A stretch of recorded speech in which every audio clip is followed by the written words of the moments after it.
ভিউয়ের ব্যাপারটা অনেক বেশি প্রায়োরিটি পায়। ইউটিউব ভিউ আর এই ভিউটার ভেতরে আসলে একটা পার্থক্য তো আছেই। একটা ফ্রি কন্টেন্ট, একটা হচ্ছে পেইড কন্টেন্ট। একটু প্ল্যান করে রেগুলার বেসিসে সিনেমাগুলো রিলিজ হওয়া উচিত। ডিজিটাল যুগে হলিউডের ওই হাই এইচডি এগুলো দেখে অভ্যস্ত তো, 4K 8K। গল্পটা মূলত দুইটা মানুষের, এবং এই দুইটা মানুষকে বেস করে আরও কিছু যে চরিত্র আছে এই গল্পটাকে এগিয়ে নেওয়ার জন্য, গল্পটার বিভিন্ন ভেতরের অবস্থানগুলো এক্সপ্রেস করার জন্য।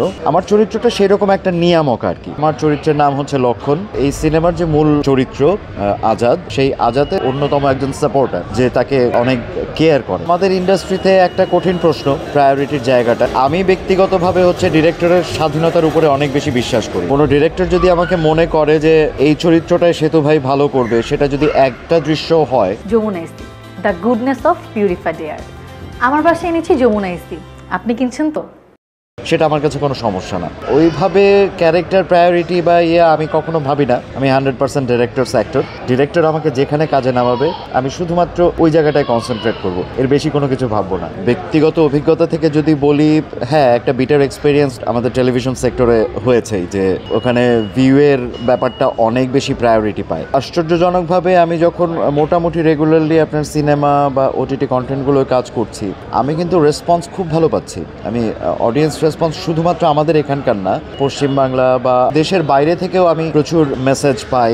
ইউটিউব ভিউ আর এই ভিউটার ভেতরে আসলে একটা পার্থক্য তো আছেই। একটা ফ্রি কন্টেন্ট, একটা হচ্ছে পেইড কন্টেন্ট। আমি যদি অনেস্টলি বলি, আমি ধরনের মধ্যেই শুটিংয়ে বাংলাদেশের একদম প্রত্যন্ত জায়গায় গিয়েছি, এবং সেখানেও লোকজন কিন্তু আমাকে মার্ক করেছে যে ভাই, আপনাকে কারাগারে এরকম লেগেছে, আপনাকে দামালে আপনার ক্যারেক্টারটা অসাধারণ ছিল। ওইটা হচ্ছে আমি বলবো যে অ্যাকচুয়াল ভিউ।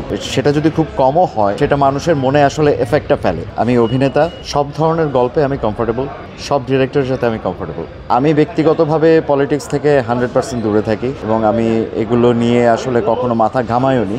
আজকে তো শ্যামাকাব্য দেখলাম এখানে, এর আগে দেয়ালের দেশটাও দেখতে এসেছিলাম। দেয়ালের দেশ আমি এই হলে টোটাল 2 বার দেখেছি। এই স্ক্রিনটাই 3 নম্বর হলের স্ক্রিনটায় সত্যি মনে হয় একটু টেকনিক্যাল ঝামেলা আছে, এবং আমি রিকোয়েস্ট করব কর্তৃপক্ষকে যে আপনারা একটু নজর দেন এই জায়গাটায়, কারণ ফাইনালি যে অডিয়েন্সের একটা ব্যাড রিয়াকশন তৈরি হয়। এখন ডিজিটাল যুগে হলিউডের ওই হাই এইচডি এগুলো দেখে অভ্যস্ত তো, 4K 8K জায়গা দেখে অভ্যস্ত তো, যখন আমাদের কাজগুলো এইরকম খুব ডিম একটা জায়গার ভেতরে আসে, তখন আসলে একটা ব্যাড রিয়াকশন অটোমেটিক্যালি মাথায় তৈরি হয়। ওইটা আলটিমেটলি যে আমাদের বাংলা সিনেমার জন্য ক্ষতির কারণ হয়। হস তো যান আমার অনেক আগেই নেমে গেছে আমাদের এখান থেকে। ওই সিনেমা ক্যাটাগরাইজড করতে যে ওই অনুদানের cinema, art film, boutique film বা কমার্শিয়াল ফিল্ম, অনেকগুলো ক্যাটাগরি করে ফেলছি। তো আমার কাছে মনে হয় যে আসলে ফিল্ম যে ফিল্ম, এই জায়গাটা আগে আমাদের পোক্ত করা উচিত। আমরা যারা এই ইন্ডাস্ট্রিতে আছি, আমাদের এই ইন্ডাস্ট্রি যারা গাইড করছেন, তাদের এই জায়গাটায় সবার আগে সচেতন হওয়া উচিত। ফিল্মকে ফিল্ম হিসেবেই দেখা উচিত, সেটা আর্ট হোক, সেটা কমার্স হোক, হোয়াট এভার ইট ইজ। এবং আমার জানা মতে আর্ট এবং কমার্স দুইটাই হচ্ছে ফিল্মের বেসিক জায়গা। একটা ফিল্ম মানে আর্ট এবং কমার্স দুটা পাশাপাশি চলবে। ঈদে যে 4-5টা সিনেমা খুব ভালো একটা জায়গায় ছিল, তার মধ্যে একটা আমার নিজেরই কাজ ছিল, দেয়ালের দেশ।